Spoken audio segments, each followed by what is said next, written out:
everyone. I've got another one of our favourites today, the Scarecrow's Wedding. And it's another one by Julia Donaldson and Axel Scheifler.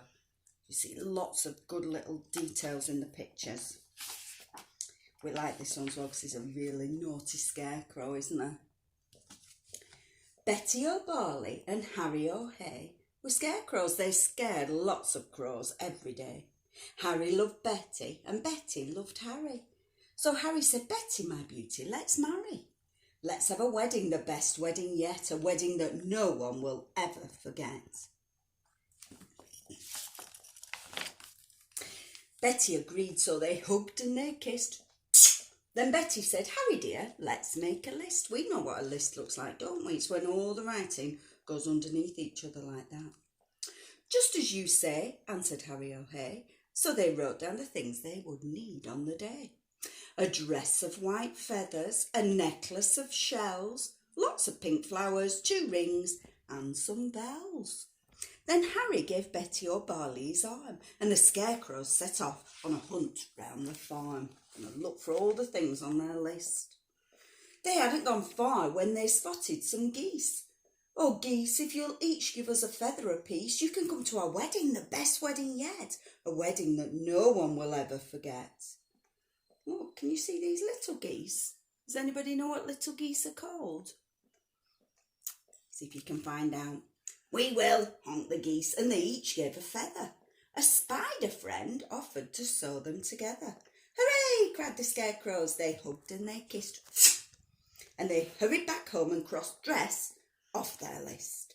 Then Harry gave Betty O'Barley his arm and they set off once more on their hunt round the farm. They hadn't gone far when some cows gathered round and the bells round their necks made a wonderful sound. Ring-a-ding-ding, ring-a-ding-ding. "Oh, cows, will you please come and make your bells ring for our wonderful wedding, the best wedding yet, the wedding that no one will ever forget?" "Yes," mooed the cows, "we can tinkle our bells." Then a crab scuttled up with a necklace of shells. Now, that's a funny thing to find on a farm, isn't it? I wouldn't expect to see a crab on a farm, but I did notice when they were in the field. Do you see where the farm's near? I think it's right near the sea, isn't it? Some mice found 2 rings in a bin. They were certain the rings had belonged to an old farmhouse curtain. Quickly crossing things off the list, aren't they? "Hooray!" cried the scarecrows. They hugged and they kissed. "Pink flowers are the only thing left on our list." Then Harry said, "Betty dear, I will find those. Why don't I pick some while you have a doze?" Pink flowers," buzzed a big stripy bee. "I can find you a field of pink flowers. Follow me."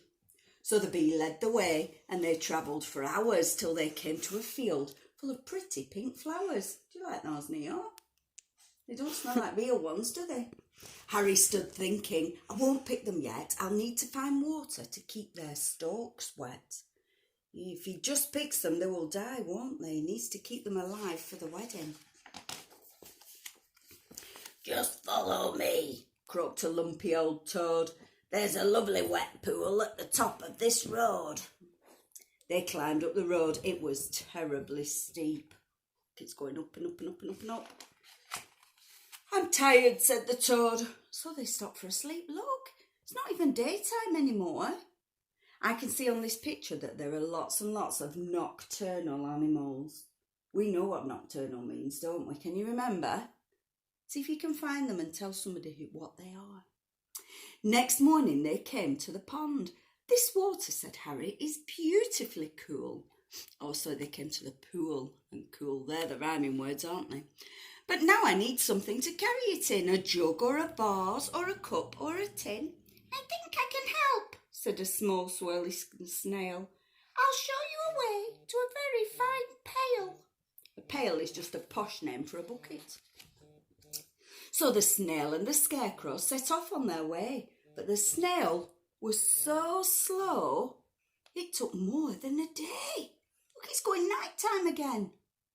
Goodness me, I hope he's not going to miss the wedding. Betty was worried. What had happened to Harry? Where is the scarecrow she's planning to marry? The The farmer came by with a frown on his face. He's cross that Harry's disappeared and made a new Scarecrow to take Harry's place. Oh no. "Good day," said the Scarecrow. "I'm Reginald Rake." He took Betty's hand and he gave it a shake. "Together," he told her, "we'll make a fine pair. You're really quite pretty apart from your hair." "Rude." Then he jumped in the tractor and told her, "Hop in, I'm a really fast driver. Let's go for a spin." But Betty said, "No, I must wait here for Harry. He is the Scarecrow I'm going to marry. We're planning our wedding, the best wedding yet, a wedding that no one will ever forget." Reginald laughed. "Oh, you'll be waiting forever. Forget about Harry. I bet he's not clever." He's a rude Scarecrow, isn't he? Do you notice? Look at the tractor there. Can you see? I can see a Gruffalo. Axel Scheffler does little Gruffalos all over different stories that even aren't about the Gruffalo. "I must be the cleverest Scarecrow alive. I can sing lots of songs, I can dance, I can drive. I'm dashing and daring, I'm cool as can be. I can even blow smoke rings. Just watch me and say, 'Ugh, look, he's got a dirty cigar.' Ew, don't smoke." He took out a big fat cigar from a packet the farmer had foolishly left in his jacket. "But smoking is bad for you," Betty exclaimed. "Really, you ought to be feeling ashamed." "Oh, don't be a fusspot," said Reginald Rake. "My smoke rings are staggering, and make no mistake." And he lit up a light and he started to smoke, but straight away started to splutter and choke. What happened next was completely unplanned. The lighted cigar tumbled out of his hand. Oh no, what's the ground made of? What's Betty made out of? It fell to the ground and it started a fire. Betty screamed, "Help!" and the flames flickered higher. But Reginald Rake said, "Oh, I'd better be off." And he bounded away with a terrible cough. He's not even saving her. What a horrible Scarecrow. Then suddenly, who should appear on the farm but Harry O'Hare with a pail in his arm. "Betty," he cried, "my own future wife." And he poured on the water and saved Betty's life. Oh, look. He's the nice one, isn't he? Then they picked up the flowers, they hugged and they kissed. Then they said, "Now that's everything crossed off our list. A dress of white feathers, a necklace of shells, lots of pink flowers, 2 rings, and some bells." They've got everything.